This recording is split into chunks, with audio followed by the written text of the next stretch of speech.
देखिए, चैप्टर 4, 3, 4, 5 अगर अच्छे से आपने पहले वर्क बुक से नहीं किया तो आपको नोट्स काम नहीं आने वाले, आपको नोट्स समझ में भी नहीं आएंगे। एमसीक्यू मल्टीपल चॉइस क्वेश्चंस में ऑप्शन में आपको बहुत ज्यादा कंफ्यूजन होगा, इसलिए डिटेल स्टडी करिए। ऑप्शन प्राइसिंग फंडामेंटल क्या होता है? किसी ऑप्शन का प्रीमियम होता है 95, कॉल ऑप्शन 95, पुट ऑप्शन बोलते हैं ना 150। किसी भी ऑप्शन का प्राइस अगर बोला जाए तो कैसे बोलते हो कि कहां से आई इसकी value? Where did we get this value? Where? What basis? Did market participate arrive at the value of premium? Market participate कैसे देखते हैं? Parameter of this factors. क्या स्टॉक एक्सचेंज फिक्स करता है या सेबी फिक्स करता है ऑप्शन प्रीमियम्स? तो पहला first important point, price never fix by stock exchange और सेबी और एनीबडी फॉर दैट मैटर। ये लाइन हमेशा याद रखिएगा। Price discovery is very critical and basic component of market. Stock exchange only provide a platform, platform provide करता है where buyer and seller meet, and SEBI role is to ensure smooth functioning of our market. SEBI क्या ensure करता है? Rule and regulations smooth functioning हो सके। Stock exchange platform provide करता है जहां बायर सेलर मीट होता है। ऑप्शन के प्राइस इंक्रीज और डिक्रीज होते हैं, बहुत सारे फैक्टर्स हैं उसमें, ठीक है। ऑप्शन की इंट्रिंसिक वैल्यू डिपेंड करती है कि ऑप्शन इन द मनी है, एट द मनी है या out out of the money है। फंडामेंटल होता है, 5 फंडामेंटल पैरामीटर होते हैं ऑप्शन प्राइस के। ये बॉक्स बना दे रहा हूं, इसको भूलना मत कभी, यहां से क्वेश्चन आते हैं। पहला, स्पॉट प्राइस ऑफ अंडरलाइन क्या है? Spot means cash price. आपने कौन सा स्ट्राइक प्राइस सेलेक्ट किया ऑप्शन का? इन the money, out of the money, eight the money. Volatility कितनी अंडरलाइंग असेट प्राइस में? टाइम कितना बचा एक्सपायरी के लिए? इंटरेस्ट रेट क्या है? ठीक है। स्पॉट प्राइस से क्या समझ में आता है? ऑप्शन प्रीमियम इफेक्ट होता है price movement in the underlying instrument, ठीक है। जैसे अंडरलाइंग इंडेक्स है, कैश में चल रहा है 17,500, ठीक है। तो call of price of call option का प्राइस कितना होगा? Strike price will increase. अगर 17,500 से 18,000 अगर निफ्टी चला जाता है तो 17,500 का जो स्ट्राइक प्राइस है उसका प्राइस इंक्रीज हो जाएगा। सेम क्या होगा? पुट प्राइस फेल होगा, फॉल होगा। मार्केट ने बुलिश पुट अच्छा 500 पॉइंट का मूवमेंट दिया तो क्या होगा? Call price increase, put point price decrease. Same अगर अंडरलाइंग असेट फॉल होता है तो value of call option decrease and the value of put option increase. Similarly strike price होता है। स्ट्राइक प्राइस का क्या मतलब है?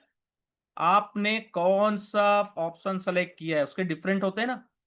जैसे मार्केट 17,562 चल रहा है, आपने स्ट्राइक प्राइस 17,600 किया है, तो higher price than call option, ठीक है। 17,700।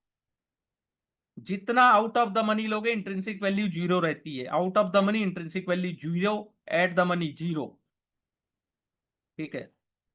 तो जितना डीप इन द मनी लोगे उतना ज्यादा इंट्रिंसिक वैल्यू होगा। Out of the money zero, at the money zero. कभी जीरो के अलावा और कोई वैल्यू अगर दी है तो कभी राइट मत करिएगा।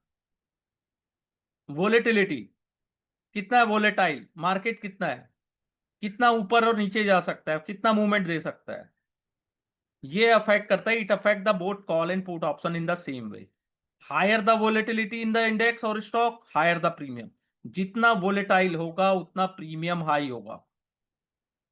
क्यों? Because there is a greater possibility that option will move in the money during the life of the contract. Unexpected event आता है, देखते हैं अचानक से मार्केट में वोलेटिलिटी बढ़ जाती है। ये पॉइंट हमेशा याद रखिएगा, higher volatility higher premium, lower volatility lower premium. Any questions यहां तक? Sir, spot price and strike price और इंटरेस्टिक वैल्यू, ये एक बार रिपीट कर दीजिए दोबारा।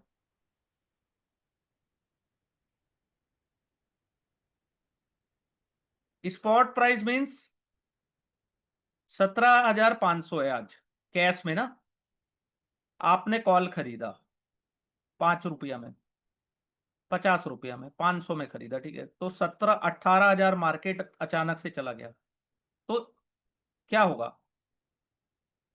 इंक्रीज हो गया, मार्केट 2-3% ऊपर चला गया, तो कॉल ऑप्शन के प्राइस इंक्रीज होंगे और पुट ऑप्शन के प्राइस डिक्रीज होंगे, ठीक है। कॉल ऑप्शन बायर्स को फायदा होगा, पुट ऑप्शन बायर्स को लॉस होगा।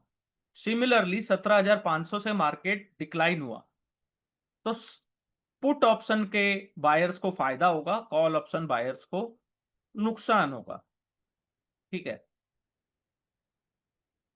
ये clear? Spot? Yes sir. Okay. Strike price means आप 17,500 चल रहा है मार्केट, आप जितने दूर का खरीदोगे, 17,500 का अगर कॉल खरीदते हो तो ज्यादा प्राइस देना पड़ेगा, 17,600 आउट ऑफ द मनी, 700, 800, 900, 1,000, 18,000 तक। तो यहां तक कोई भी आउट, जितने दूर का ऑप्शन सेलेक्ट करोगे ऑप्शन प्राइस उतने ही कम होते हैं। क्यों? क्योंकि उसमें इंट्रिंसिक वैल्यू नहीं होती।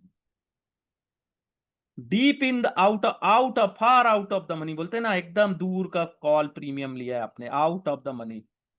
17,500 मार्केट चल रहा है, कॉल ऑप्शन आपने लिया 17,000 का, तो उसे बोलेंगे डीप इन द मनी। तो डीप इन द मनी में इंट्रिंसिक वैल्यू भी होता है और टाइम वैल्यू भी होता है, तो उसके ऑप्शन प्राइस ज्यादा होंगे। तो स्ट्राइक प्राइस के ऊपर डिपेंड करता है कि ऑप्शन की प्राइस क्या होंगे। इंट्रिंसिक वैल्यू केवल और केवल इन द मनी ऑप्शंस में ही होती है, इन the money. Out of the money, eight the money में इंट्रिंसिक वैल्यू 0 होती है। क्लियर? यस और सर। ये जो यस बॉक्स सर। बनाया, ये जो बॉक्स बनाया हूं, क्वेश्चन आएंगे जितने भी अपन पढ़ रहे हैं ना, ये सभी से क्वेश्चन आते हैं। टाइम टू एक्सपायरी, कल एक्सपायरी है, 17,500 मार्केट चल रहा है, 17,800 का एक दिन एक्सपायरी के लिए बचा हुआ है, तो ऑप्शन के प्रीमियम सस्ते होते हैं। वही एक एक महीने 2 महीने बाद की एक्सपायरी है, जितना ज्यादा टाइम बचा हुआ है तो उसके ऑप्शन प्रीमियम्स कॉस्टली होंगे, क्योंकि उसमें टाइम की जो वैल्यू है, टाइम, ठीक है, थीटा, उसकी वैल्यू ज्यादा होगी, ठीक है। टाइम वैल्यू जो होता है ना, जैसे एक महीना बचा है अभी एक्सपायरी के लिए, तो उसकी वैल्यू ज्यादा है, लेकिन धीरे धीरे जब वो क्लोज आते जाएगा उसकी वैल्यू कम होते जाएगी, ठीक है। इसे टाइम डिके भी कहते हैं। ऑप्शन में दो चीजें होती है, कोई भी ऑप्शन प्राइस में, टाइम वैल्यू होता है और इंट्रिंसिक वैल्यू होता है। टाइम वैल्यू डिपेंड करता है कि एक्सपायरी के लिए कितना टाइम बचा हुआ है, ठीक है। ऑप्शन प्राइस हमेशा फॉल होते हैं प्राइस बाई एक्सपायरी, तो जीरो भी हो जाता है, क्योंकि टाइम वैल्यू बचता ही नहीं है, तो जीरो। मेल्टिंग आई बोलते हैं कि बर्फ है, धीरे धीरे पिघलते जाता है, अगर उसको आप बाहर छोड़ दिए, फ्रिज से बाहर गया, ठीक है, तो मेल्टिंग आइस। इंटरेस्ट रेट क्या होता है कि इंटरेस्ट रेट से, अगर मार्केट में इंटरेस्ट रेट हाई हुआ तो कॉल ऑप्शन के प्राइस इंक्रीज होते हैं, पुट ऑप्शन के प्राइस डिक्रीज होते हैं। Higher interest rate mean increase in the call option and decrease in put option, इस चीज को याद रखिएगा। इंटरेस्ट रेट ज्यादा इंपैक्ट डालते हैं on option with individual stock and indices compare to option on future, ठीक है।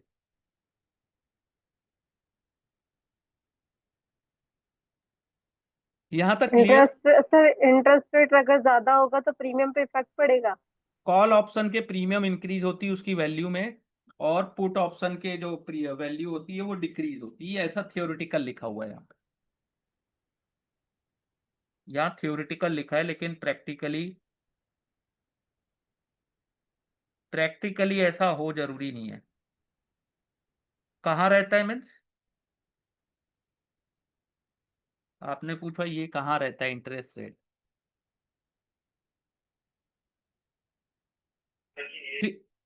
हाँ, फिर होते हैं ऑप्शन ग्रीक्स। ऑप्शन ग्रीक्स आप ये समझ लेना, अगर ऑप्शन ग्रीक्स को आप नहीं समझ पाए, एग्जाम में आप 70 प्लस नहीं ला सकते। तो जैसा हमारे ऑप्शन ग्रीक्स दे रहे थे ना ऑप्शन चेन में, तो हाँ, ये इंटरेस्ट रेट कहाँ पे रहता है, मतलब कहाँ पे वो उसको इंटरेस्ट रेफर कर रेट सकते नहीं हैं वो? रहता है सर उसमें, इंटरेस्ट रेट नहीं रहता उसमें। ओके क्यों? Okay okay. क्योंकि वो आप देखते होगे, और यानी कि इंटरेस्ट रेट इतनी जल्दी इंक्रीज डिक्रीज नहीं होता। हाँ। ठीक है, इंटरेस्ट रेट इतना आसानी से, यानी कि इतना जल्दी डेली इम्पैक्ट नहीं डालता है वो। ठीक है, लॉन्ग टाइम के जो इंटरेस्ट रेट हो, यानी कि जो इतने लंबे समय के होते हैं ना, यहाँ तो हमारे यहाँ 3 महीने का यूज होता है, लेकिन जितना लंबा समय होगा उसमें इंटरेस्ट रेट का ज्यादा इम्पैक्ट होता है। वीकली एक्सपायरी में क्या होगा, एक हफ्ते में क्या ही चेंज होगा, लेकिन ये थ्योरेटिकल है, इसलिए देख लीजिए। अब ऑप्शन ग्रीक क्या क्या होता है, पहला चीज डेल्टा गामा थीटा वेगा रो, ये तो याद कर लो आप। अगर आपको याद नहीं है तो याद कर लो, डेल्टा गामा थीटा वेगा रो। कई बार पूछ रहे हैं which is not option Greek, तो विच इज नॉट, तो ये तो है, इनके अलावा कुछ और ऑप्शन है तो वो ऑप्शन ग्रीक्स नहीं है। Most important of the Greeks is option delta. This measure the sensitivity of option value to given small change in the price of the underlying assets. ठीक है, it may also been seen as a speed which option move with respect to price of underlying assets. तो delta का formula होता है change in option premium divided by unit change in price of underlying assets. Option price के change होने से underlying, ठीक है, option premium कितना चेंज हुआ और अंडरलाइंग असेट्स की प्राइस कितनी चेंज हुई। ठीक है, delta for call option positive होता है। ठीक है, क्योंकि वैल्यू ऑफ कॉन्ट्रैक्ट जो होता है ना वो इंक्रीज होता है।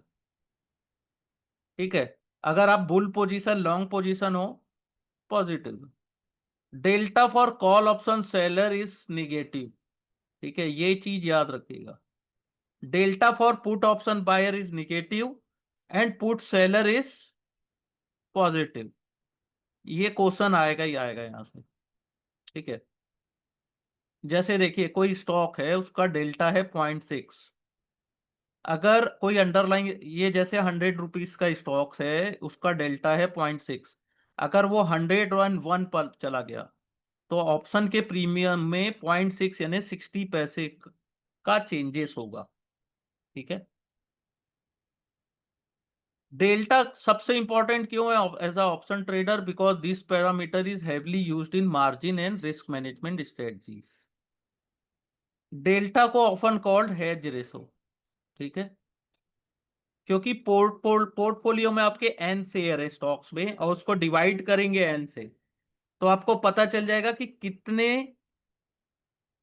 कितने कॉल्स चाहिए आपको। ठीक है, number of call you would need to short to create a hedge. कभी भी अपन पोर्टफोलियो बनाते हैं तो उसको डेल्टा न्यूट्रल करते हैं। ठीक है, डेल्टा न्यूट्रल पोर्टफोलियो हैजिंग के लिए जब यूज होता है ना, हैज करते हैं अपनी पोर्टफोलियो को, इसके लिए बहुत बहुत इंपॉर्टेंट है। गामा क्या होता है, measure the change in delta with respect to change in the price of underlying assets. Delta की स्पीड को एक्सिलरेट कर देता है गामा, सबसे इंपॉर्टेंट है डेल्टा के बाद। ठीक है, गामा का फॉर्मूला होता है change in option delta divided by unit change in price of underlying, accelerate करता है डेल्टा को। ठीक है, कई बार क्या होता है इतना एक्सिलरेट कर देता है कि इन the money call out of the money चल देता है और आउट ऑफ द मनी वाली चीजें इन द मनी आ जाती है। अगर डेल्टा है 0.5 और गामा है 0.08, 1 रुपीज के चेंज से 58 पैसा आपका ऑप्शन का प्राइस इंक्रीज होगा और डिक्रीज भी होगा, ये भी होता है। Theta theta theta theta it's the measure of option sensitivity to time decay.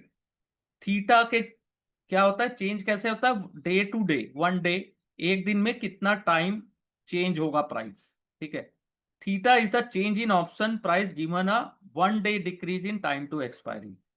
It measure of time decay. ठीक है, theta is generally use to gain a idea how time decay is affecting your option position.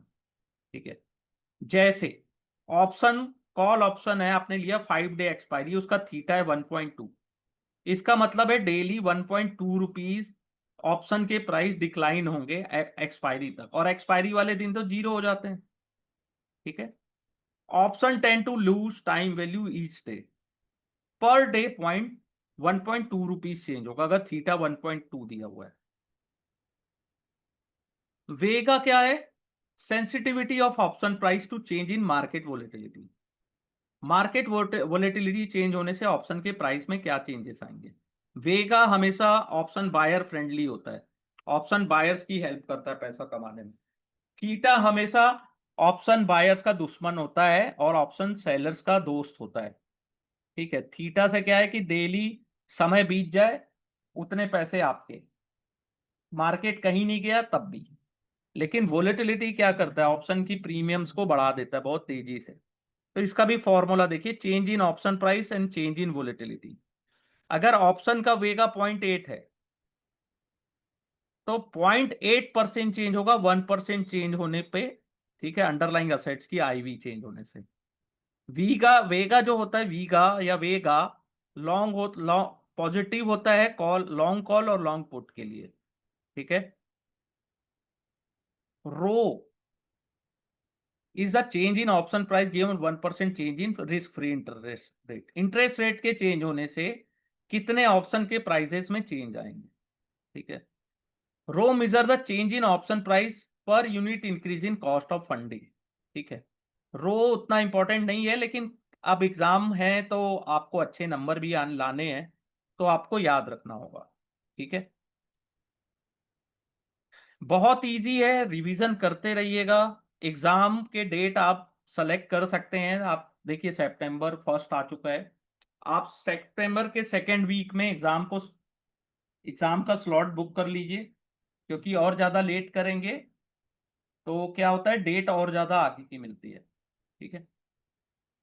तो क्या होता है कि हमने target लिया है कि हम इसी मंथ या सितंबर के फर्स्ट या सेकेंड वीक में अपने को एनी हाउ एग्जाम क्लियर करना है। आप कर सकते हो। चैप्टर 4 आज कंप्लीट हो जाएगा। चैप्टर 5 के बाद ऐसा कुछ भी नहीं है जिसको जिसको कंप्लीट करने में 1 क्लास से ज्यादा का समय लगे। ठीक है।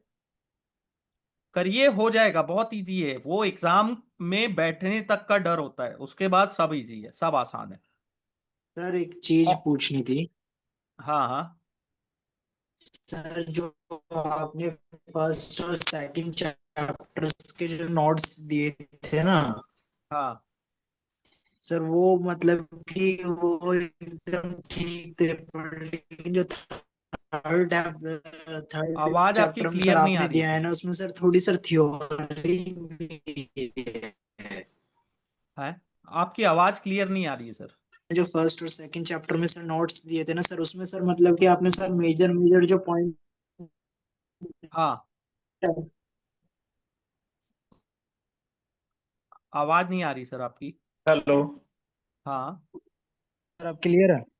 हाँ हाँ हेलो हाँ हाँ, सर, बोलिए सर। मैं बोल रहा हूँ जो आपने सर फर्स्ट और सेकंड चैप्टर्स में नोट्स दिए थे ना सर, उस हाँ, सर मतलब कि मेजर मेजर पॉइंट आपने सर दिए हुए हैं, और थर्ड चैप्टर में आपने ना थ्योरी ज्यादा दे दी है। थ्योरी होगा ही। चैप्टर 3 4 तो सबसे इंपॉर्टेंट है, उसमें 20% क्वेश्चन आएंगे, तो आप ये मान के चलिए कि उसमें हर एक पॉइंट इंपॉर्टेंट है सर। आप एक बार ठीक है। उसको रीड करिए। वो थ्योरी होगी ही ज्यादा से ज्यादा, क्योंकि चैप्टर 3 एंड 4 में कोई ऑप्शन नहीं है। अगर आप उसको वर्कबुक से पढ़िए, और नोट्स का मतलब होता है कि आपको परफेक्ट स्कोर करवा के देना। मैं आपको शॉर्ट नोट्स दे दूं और उसमें से कुछ भी समझ में ना आएगा ना, तो फिर प्रॉब्लम है। मैं ये चाहता हूं कि आप 3 एंड 4 को जितने डिटेल में पढ़ सकते हैं पढ़िए, जिस सर फिर चैप्टर में चैप्टर लगेगा। हाँ हाँ चैप्टर 3 सर फिर लंबा हो रहा है काफी। चैप्टर हाँ, 1 वो और 2 होगा। तो सर रिवीजन अच्छी हो जा रही है उसमें, क्योंकि आपने मेजर मेजर पॉइंट ही कोई मार्क हाँ करा तो है, पर 3 में ना हाँ थोड़ा लंबा हो रहा है। हाँ, तो वो होगा, उसमें ट्वेंटी हम एक परसेंट क्वेश्चन दूसरे आएंगे। चैप्टर सर 4 हम से एक भी। दूसरे से बात कर सकते हैं क्या? देखिए चैप्टर 3 एंड 4 है, आप ग्रुप में बात कर लीजिएगा। अभी क्लास की बात करते हैं। मैं बोल रहा हूँ चैप्टर 3 एंड 4 से 20% क्वेश्चन, यानी 40 नंबर तो यहीं के हैं। 40 नंबर तो चैप्टर 3 एंड 4 से आने वाले, तो इसको तो अपन स्किप कर ही नहीं सकते। ठीक है, चलिए, और मैं कोशिश करूंगा कि मैं इंपॉर्टेंट पॉइंट और हाईलाइट कर दूं। आप रिकॉर्डिंग को देखिएगा तो मैंने उन पॉइंट्स को और ज्यादा हाईलाइट किया है जहां से क्वेश्चंस आते हैं। फिर भी आपको 3 और 4 में ज्यादा अंडरस्टैंडिंग के लिए डिटेल स्टडी लगेगा सर। मैं टू बी फ्रैंक बता रहा हूं, मैं वो बोल ही नहीं सकता कि सर आप उसको शॉर्टकट में पढ़ लो। पहले पढ़िए, समझिए उसको, तब ज्यादा काम आएगा सर। बाकी के तो मैं सर दूंगा आज ना आप। क्वेश्चन, हाँ हाँ, यस। तो सर ये डेटा जो आपने बताया था इसमें जो चेंज रेट चेंज होते हैं, प्राइस चेंज होते हैं, वो टाइम किस टाइम के अकॉर्डिंग होते हैं? जैसे पर डे, पर पूरे डे, दिन पर डे पर डे, होते हैं। हाँ पर डे। अगर 1.2 दिया है ना theta, means per day 1.2 rupees change होंगे ऑप्शन में, okay, theta price. According expiry date. Expiry date में तो जीरो हो जाना है, ठीक है, हाँ, लेकिन एक्सपायरी डेट एक्सपायरी का वाले मतलब ये दिन भी। डेली बेसिस पे चेंज हाँ होगा। हाँ हाँ हाँ, जैसे मार्केट खुला, अगर मार्केट हम्म। साइडवेज रहा 1.2 रुपीज चेंज होना ही होना है। ठीक है, वो एडजस्टमेंट है, वो ये थ्योरेटिकली अपने को समझ में आ रहा है, प्रैक्टिकली नहीं दिखता है वो। ठीक है, फिर भी अपन को जब कैलकुलेशन करना होता है ना, कि तो डेल्टा थीटा ये सब की वैल्यू निकाल के ओवरऑल, यानी कि आसपास, तो अपन समझ जाते हैं कि मार्केट कहाँ और कैसा करने वाला है। ठीक है, तो आप कभी ऑप्शन ग्रीक्स के देखेंगे ना, तो आप उसको कैलकुलेट करके देखिएगा नेक्स्ट डे क्या इम्पैक्ट हुआ, तो ज्यादा समझ में आएगा। तो सर अगर पूरा मार्केट मैनिपुलेट थीटा गामा और वेगा और राउ से ही होता है? नहीं, मैनिपुलेट नहीं होता इससे, ऑप्शंस की प्राइस, ऑप्शन के प्राइस चेंज कैसे होते हैं, प्रीमियम्स कैसे चेंज होते हैं, वो कौन से फैक्टर्स होते हैं जो ऑप्शन के प्रीमियम्स को अफेक्ट करते हैं, चेंज करते हैं, ये है। मैनिपुलेट मार्केट नहीं होता है ऑप्शन। आप निफ्टी या बड़े स्टॉक्स को इतनी इजीली कोई मैनिपुलेट नहीं कर सकता, उसके लिए बहुत पैसे की जरूरत है।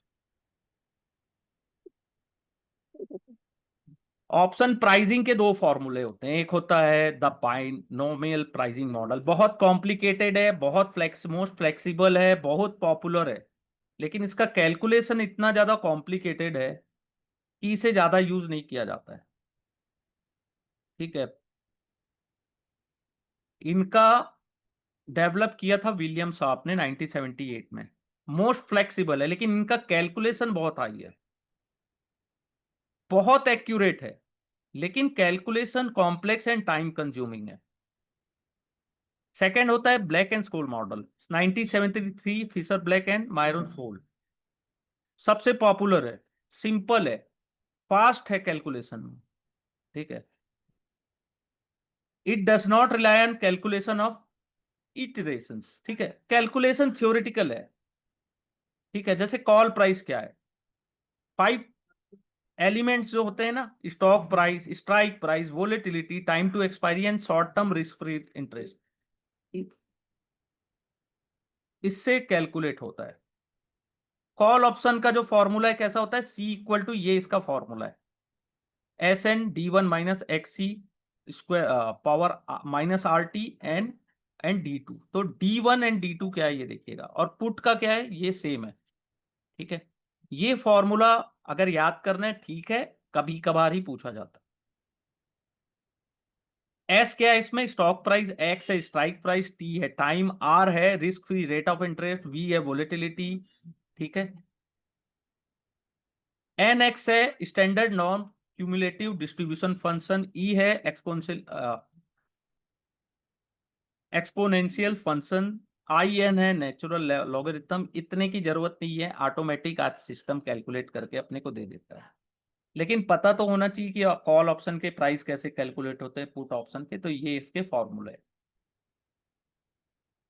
सर ये इसमें जो ज्यादा फॉर्मूला है सर, एक्चुअली में ये जो फॉर्मूला है सर, यूज किस लिए किया जाता है ये? इसी से तो आप कॉल एंड पुट के प्राइस डिसाइड किए जाते हैं, कैलकुलेट किए जाते हैं। लेकिन आज के डेट में तो अपने को सिस्टम में दिखता है ना कि हाँ ये प्राइस है, तो वो एक्यूरेट कैलकुलेट होता है। ठीक है, वो सिस्टम में फिट है, कंप्यूटर पूरा कैलकुलेशन करके अपने को बता देता है आज के ऑप्शन प्राइस इतने हैं, कॉल के प्राइस इतने हैं, पुट के प्राइस इतने हैं। अपने को बस नॉलेज के लिए यूज करना है कि हम जो ऑप्शन प्राइस जो मार्केट में यूज कर रहे हैं होता है, ये है BNS मॉडल। बाइनोमियल यूज होता है, लेकिन हमारे यहाँ ये वाला यूज होता है, ब्लैक एंड स्मॉल मॉडल। इसका फॉर्मूला दिया है, बस इतना जानने का और कुछ नहीं। अब सबसे इंपॉर्टेंट चीज आ रही है IV ऑफ ऑप्शन। इसको आप जितना मैंने बताया उतना देखिए, लेकिन IV को देखिए। IV implied volatility. वोलेटिलिटी क्या करता है अंडरलाइंग असेट में? सबसे इंपॉर्टेंट फैक्टर होता है प्राइस ऑफ ऑप्शन। वोलेटिलिटी किसी को दिखती थोड़ी ना, लेकिन कैलकुलेट कैसे कर? measuring volatility by measuring the percentage price change in underlying over a historical period. Historical means 7 days. Last 7 days में इस स्टॉक की प्राइस कितना मूवमेंट दिया, अप एंड डाउन। ठीक है, weekly percentage change Nifty over the past 1 year, यानी कि last weekly, एक हफ्ते में, तो पूरे साल में कितने वीक में कितना कैलकुलेशन, तो स्टैंडर्ड डेविएशन कंप्यूट किया जाता है। The standard deviation of weekly price change means high कितना गया, लो कितना गया, यानी कि 5%, 10% कितना था। इसको बोलते हैं हिस्टोरिकल वोलेटिलिटी। मार्केट में कितना मूवमेंट आया, वोलेटाइल कितना था। लेकिन मार्केट पार्टिसिपेंट क्या किसमें ज्यादा इंटरेस्टेड रहते हैं कि एक्सपेक्टेड वोलेटिलिटी कितनी है और कितनी बची हुई है ऑप्शन में। ठीक है, जैसे एक फार्मास्यूटिकल स्टॉक है, एग्जांपल है, वो रेंज बाउंड यानी साइडवेज है ऐसा। ठीक है, लेकिन उसकी हिस्टोरिकल वोलेटिलिटी है 15%। लेकिन कंपनी फाइट कर रही है एक इंपॉर्टेंट केस जिसका वर्डिक्ट आने वाला है नेक्स्ट वीक। ठीक है, अब favourable outcome of court case is expected to boost the sale. अगर फेवर में आया तो सेल बढ़िया होगी, प्रॉफिट होगा, नहीं आया तो बड़ा लॉस होगा। ऐसे केसेस में क्या होता है कि उसकी वोलेटिलिटी हो जाती है 70 to 80%। ठीक है, इसको बोलते हैं एक्सपेक्टेड वोलेटिलिटी। ठीक है, option trader calculate expected volatility. कई बार बोलते बोलते ना वो वर्ड्स घूम जाता है। ठीक है, एक्सपेक्टेड वोलेटिलिटी। ठीक है, चलो, bye running the black Scholes model क्या है, जैसे इंडेक्स चल रहा है 17,562, कॉल ऑप्शन स्ट्राइक प्राइस का चल रहा है 9 डेज पड़ा हुआ है एक्सपायरी के लिए, 95 रुपीज में ट्रेड हो रहा है, इंटरेस्ट रेट है 6 रुपीज। ठीक है, तो we have all data, Black Scholes model में डाला अपन ने, कैलकुलेट किया, तो what the volatility should be order to get the option price of 95। ऐसी 9 दिन में कितनी वोलेटिलिटी बची है वो बोले IV of the assets. This type of underlying volatility is known as IV। कितनी बची है या 9 डेज में कितना हो सकता है। ठीक है, it is different from historical volatility of assets. ठीक है, उसे क्यों? क्योंकि it work from the option price rather than historical price movement of assets. History में क्या हुआ उससे मतलब नहीं, ऑप्शन के प्राइस में कितनी वोलेटिलिटी बची है। ठीक है, या क्या हो सकता है एक्सपेक्टेड। ठीक है,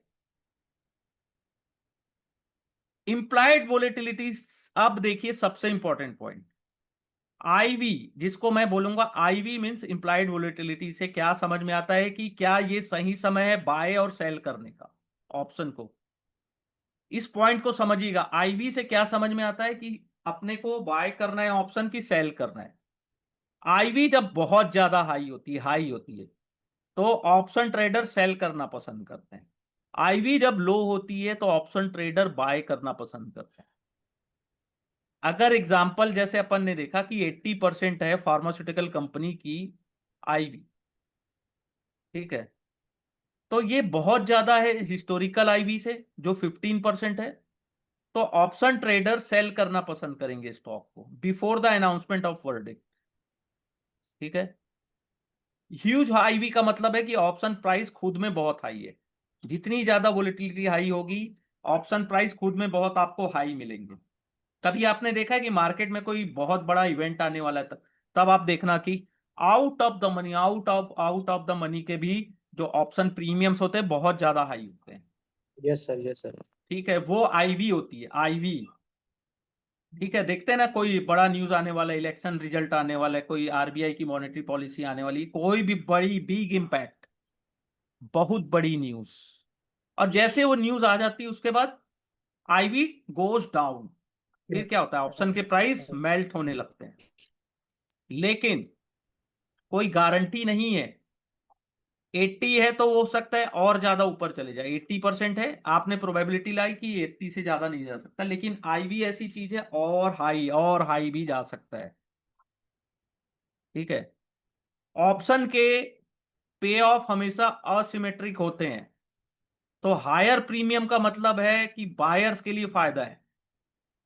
ठीक है, आपने लो लो आईवी में बाय किया, अचानक आईवी हाई हो गई, आपको बहुत फायदा हुआ। ठीक है, लेकिन ऑप्शन राइटर देखता है कि 80 है, हो सकता है 100 चले जाए, प्रोबेबिलिटी बनाते हैं, फिर उसके बाद वो लोग सेल करते हैं। ठीक है, ऐसा नहीं है हमारे तैयार एक किसी ने बोल दिया खरीद लो, आईवी भी नहीं चेक किया, बस खरीद लिया आपने, वही खेल खत्म हो जाता है। फिर बोलते हैं ना सर, एक दिन में 300 रुपए की चीज 30 रुपए आ गई, होता इसीलिए है क्योंकि हमको रियल वैल्यू पता ही नहीं है ऑप्शन की। आईवी को पढ़िएगा, एक बुक है आईवी के लिए ही है, फॉरेन राइटर की बुक है, केवल उन्होंने वोलेटिलिटी के ऊपर लिखी है वो बुक। ठीक है, क्लियर। आईवी आईवी आईवी बहुत ज्यादा क्वेश्चंस आएंगे। चैप्टर 3 और 4 मैं फिर रिपीट करता हूं, क्लास की स्टार्टिंग में भी मैंने रिपीट किया था, रिक्वेस्ट किया था कि प्लीज इसे पहले वर्कबुक से पढ़िए, फिर उसे पढ़िए, इससे नोट्स से, या नोट्स मत पढ़िए, केवल वर्कबुक से इसको पढ़ते रहिए, कोई दिक्कत नहीं है। ठीक है, काम आएगा बॉस, एग्जाम में आपको आपका जो स्कोर है टॉप में, आपको यही 2 चैप्टर्स ले जाएंगे। मेरे एक स्टूडेंट ने केवल चैप्टर 5 तक रिकॉर्डिंग देखी थी। ठीक है, वो उन्होंने केवल उतने ही क्वेश्चन राइट किए जितने उन्हें आते थे, उन्होंने 78 क्वेश्चन अटेम्प्ट किए, 60% उनके मार्क्स आए थे, 60 से थोड़ा ज्यादा था, एग्जैक्टली मुझे अब याद नहीं, 60 पॉइंट कुछ परसेंट उनके आए थे। तो उन्होंने कहा सर मैंने चैप्टर 1 से चैप्टर 5 तक बहुत अच्छे से किया, उसके बाद मेरे एग्जाम का टाइम था, मैं ध्यान नहीं दे पाया, लेकिन मैंने उन्होंने खुद बताया कि 1 to 5 उन्होंने अच्छे से किया। तो बस समझ जाइए कि कितना इंपॉर्टेंट है। ठीक है, analysis of call option trading for buyer perspective, seller perspective. Call buyer हो आप, ठीक है, मार्केट है 17 562, जितना ऊपर जाएगा उतना आपको प्रॉफिट होगा, जितना नीचे जाएगा लिमिटेड लॉस होगा। Limited loss, unlimited profit, call buyer के लिए जितना मार्केट ऊपर जाए। सेलर के लिए, अब देखिए इसमें एक चीज बता देता हूं, ऑप्शन प्रीमियम दिख रहा है ना, 17 300, प्रीमियम चल रहा है 327, तो 17 562 से 17 300 को माइनस करोगे तो 262 आता है, तो इस वैल्यू में 262 रुपीज है इंट्रिंसिक वैल्यू, रिमेनिंग वैल्यू है टाइम वैल्यू। ठीक है, तो बस सिंपल है, कॉल ऑप्शन के लिए, कॉल बायर्स के लिए अनलिमिटेड प्रॉफिट और लिमिटेड लॉस, जितनी आपने प्रीमियम पेड की है। ठीक है, सर एक बार आवाज आपकी क्लियर नहीं आ रही है सर। वैल्यू टाइम वैल्यू वाला करने का सर एक बार दोबारा से बता दीजिए प्लीज। कौन सा बोल रहे हैं आप? टाइम एक बार, वैल्यू टाइम वैल्यू, आपकी आवाज क्लियर नहीं आ रही है सर मेरे तक। हम्म,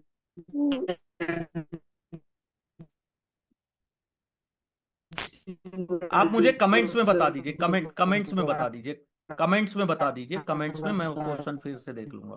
ठीक है, लास्ट में मैं कमेंट्स, एक बार कमेंट्स में बता दीजिए, मैं लास्ट में फिर से उसको रिवाइज कर दूंगा आपके लिए।